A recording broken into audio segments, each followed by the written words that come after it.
Joe Musso pleased to be in studio alongside the two-time Super Bowl champ Bryant McFadden and CBS NFL analyst Emory Hunt. Gentlemen, I want to go to that point. 17-6, a pick six for Chicago. The building's rocking. They feel like they're heading towards a win. Emory, what changed from there in your eyes? Minnesota State committed to the run game. And when we were talking about the run game, it was talking about how the offensive line was replacing the defensive line. And what I noticed about Chicago, their linebackers made a lot of tackles, but both linebackers had no TFL, so they weren't making plays behind the line of scrimmage. So Minnesota was getting 4.5 yards a carry, 5 yards a carry. Jordan Mason had over 70 yards, if not 70 yards on the nose, with 5 yards a carry. So the offensive line did a good job of replacing that defensive front, who was doing a good job early in the game of getting after the quarterback, but the run defense is really what put Chicago back behind the 8 ball. Linebackers played solid, but they were not impactful in a run game. They could not get plays behind the line of scrimmage. You talked about the run for Minnesota. What about the defense for Minnesota? At one point in time in the fourth quarter, around the 4-minute mark, Minnesota offensively had 126 yards of offensive production. The Chicago Bears had -1 yard in the fourth quarter. Chicago had a double-digit lead going into the fourth quarter. Remember, when you look at the flow of the game offensively, it was a defensive touchdown that led to the 17 points for Chicago. But what Brian Flores did was started implement blitz concepts, changing some of the coverage in the back end, and they confused Caleb Williams. You remember the first offensive drive for Caleb Williams? It was looking like he was going to have a field day. 10 for his first 10 Yes. passing in this game. They scored their first drive touchdown in some year and a half. Didn't score a first drive touchdown a year ago. The Ben Johnson offense, those first 10 or 15 scripted. Everything was rolling right along. But as you said, adjustments in game advantage Minnesota. Adjustments, and then there were 6 third down stops for Minnesota in the fourth quarter. 6 straight third down stops. So you talked about the adjustments offensively. We saw massive adjustments defensively for the Minnesota Vikings that came in the clutch for them to come from behind to win this ball game. I'll say that, I didn't cut you off, Joe, but second half drives before the last touchdown. Punt, missed field goal, punt. The Bears scored again on the first drive of the game, didn't reach the red zone until right there outside of the 2-minute mark. That's how futile the game was in between the beginning and the end. And we'll get to some of the individual performances that led us there, but I got to go on the rookie here, or the pseudo-rookie, J.J. McCarthy. Coming up big in a massive moment. He looked confused at points in this game early on. The Bears showing him stuff, the pick six, a late throw outside. Wasn't really in rhythm. I know we've pointed to him before in his time at Michigan where run comes first. How much do you think the run settled him in and got him to a place of comfort where he could also deliver the ball through the air like this? It took pressure off of him because, to your point, it felt like he could not establish the rhythm. I mean, when he threw that pick six, I felt like, man, the floodgates were going to open. But what Kevin O'Connell did was brought him back down to life. You know what, JJ? We got you. Just make the necessary plays. We're going to find a way to get the running game going. And then the massive addition of Jordan Mason started to flourish. Remember when they made that free agent signing this offseason? No one really raved about that. But what Jordan Mason provides for them is the element of bully running. Aaron Jones is a smaller guy, more swifter. Jordan Mason is a guy who loves to lean on you, and his change of pace in the backfield led to their production in the second half that led to a sense of comfort for J.J. McCarthy to make the plays that he made in the fourth quarter. And what's crazy is that, again, 13 carries, 70 yards for Jordan Mason, but what was interesting was how they utilized the backs in a passing game, and I thought that was big for Minnesota. We saw the deep ball down the sideline to Aaron Jones for the touchdown. And what we also saw for him is just be efficient with the football. It looked a lot like Michigan. We talked about that in the pregame, where you're going to run the football, going to hit your 5 plays. His 5 plays, one was a touchdown pass to Jefferson in the end zone on a good throw. The next was the pass to Aaron Jones. And then we saw the ace in the hole, his own athleticism, when they were running the football so well down the throat of that defense of Chicago. He pulls it, and now it's just him in a safety on the back end for a touchdown. So that was the last. That was, hey, we're going to break in case of emergency. They did it at the right time. I don't know if anyone else takes satisfaction in a nice clean box score. Both teams ran it 26 times for 120 yards at 4.6 yards per pop. Both sides of this. It looked vastly different. Just goes to show the box score tells a different story than the tape does oftentimes. this was not good Caleb Williams tape, Emory. And you know where I stand on this matter. Having been born and raised in Chicago, waiting for a quarterback to come, hopeful that this is it. It was some of the most troubling tape that we've seen in his career to this point. What did you make of the performance from 18? Outside of the script, it became what we saw last year in terms of like skittish in the pocket, getting himself sacked at times. We saw the ill-advised sack, quote unquote, where he could have just thrown the ball away but stepped out of bounds, and it gave the sack to the defender nearby, Hargrave. And so we saw some of that because in the beginning part of the ball game, we saw him get outside the pocket. We saw him burn the Vikings constantly with his legs. He had over 50 yards rushing tonight. And so we was like, okay, that's where he can do more damage, and it will cause him to not blitz as much because he's going to kill you with his legs. But when Minnesota started blitzing him and he started to hold the football a little bit too long, that's when things started to happen. And the dump offs were there. He was big game hunting, I felt like. He wanted to hit that intermediate, hit that deep throw when you had the backs out in the flat that he didn't really take advantage of, unlike J.J. McCarthy. This right here, we know during the pregame show, Joe, you asked us a question in terms of patience for Caleb with this new offense, this new coaching staff, right? And even Ben Johnson said it took some time for him to get the best out of Jared Goff. Remember I said, unfortunately for Caleb Williams, he doesn't have the luxury to exercise patience because of the expectations with his talent level being so high. And that's what we saw tonight. We saw growing pains for Caleb Williams outside the first drive where he looked very, very comfortable. And then we saw the ebbs and flows in this ball game. They don't want to wait for that. They want to see the benefits right now, especially Caleb in this quarterback matchup. You're playing against a quarterback who was making his first NFL start, who didn't take one snap a year ago. You're supposed to outplay J.J. McCarthy, regardless of how the game ends. The individual matchup, granted you're not playing against each other, your stat line should be better than J.J. McCarthy, who was missing his left tackle, who was missing his second best receiver in Jordan Addison. And he flourished and he made the necessary plays. That is the issue for Caleb because of where he was drafted, the expectations. Heavy is the head that wears the crown. Unfortunately, he has to wear that crown. He has to deliver like that, and we didn't see that tonight. And then the final thing I'll say about Caleb, he has to learn how to be a professional quarterback. What I mean when I say that, make timely throws within the pocket. Oftentimes he gets into this 7-on-7 mentality where he just want to run around the yard and throw off script. Sometimes you have to do that. But in this offense with Ben Johnson, it's a rhythm, it's a timing offense. You have to have the proper footwork to deliver these passes on time, and we didn't see that, especially in the third and the fourth quarter. I feel like the underlying story here is Brian Flores out-coached Ben Johnson. And we talk about those numbers, the rushing numbers being exactly the same across the board. The difference was Minnesota had a running game. The Bears are running plays because there was no cohesiveness within the run game. It was, okay, here's 2 carries, and then we're going to throw the football a little bit longer.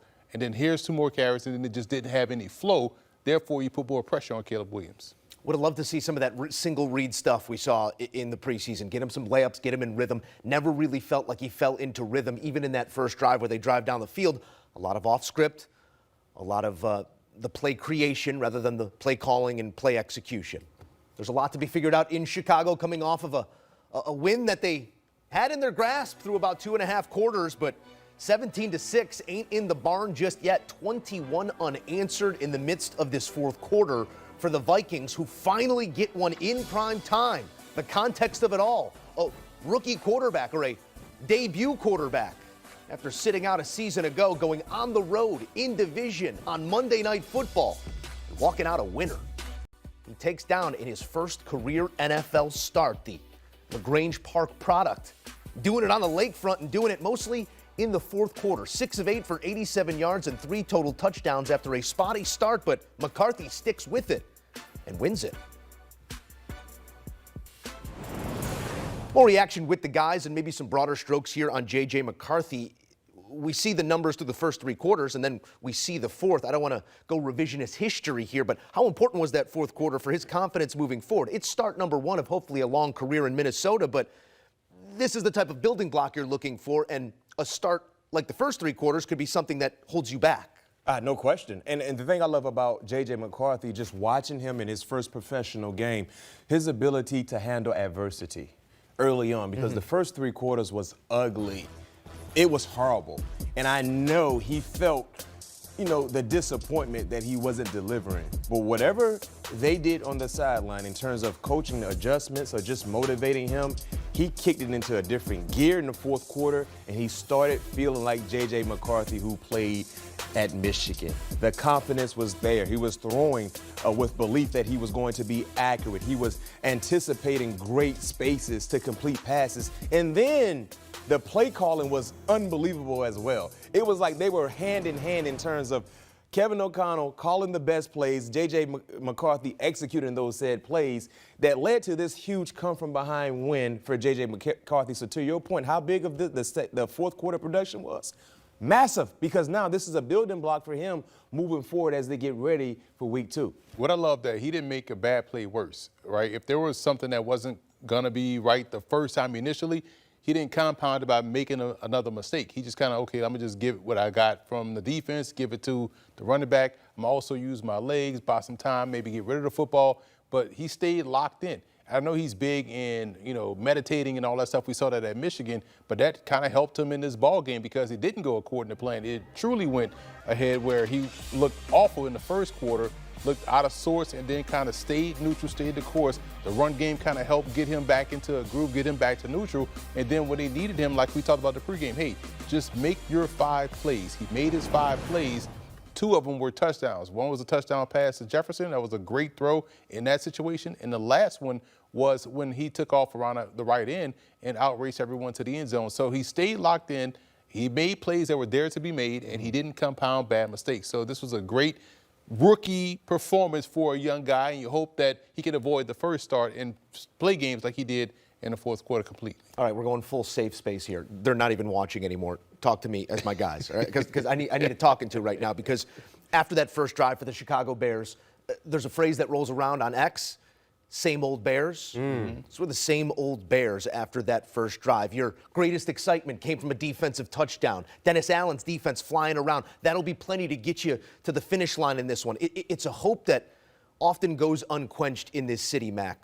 You played for a team that's continued to raise that floor and keep it where it is. Chicago, the floor is so darn low, you can't even start to think about a ceiling. It perpetuates season over season. Is there something to that? A building, a place? I know Ben Johnson is tasked with turning that over and changing it, but it felt like foregone conclusion in the middle of that game when it started to turn. Yeah, and to your point, there lies the pressure that Ben Johnson is under. There lies the pressure that Caleb Williams is under, because the bar is so low when it comes to the history for Chicago at the quarterback position. They celebrated a team that won the Super Bowl tonight 40 years ago. Yes, My yes. favorite players on the Chicago Bears played before I was born. Yes, exactly.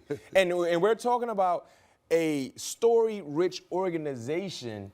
And to your point, 85 was the last championship that was hoisted in Chicago. 2020, the last trip to the playoffs. 2010, the last playoff win. It's been a long time since anything, Matt. I mean, the great city of Chicago birthed the Pope before a 4,000-yard passer. It's crazy.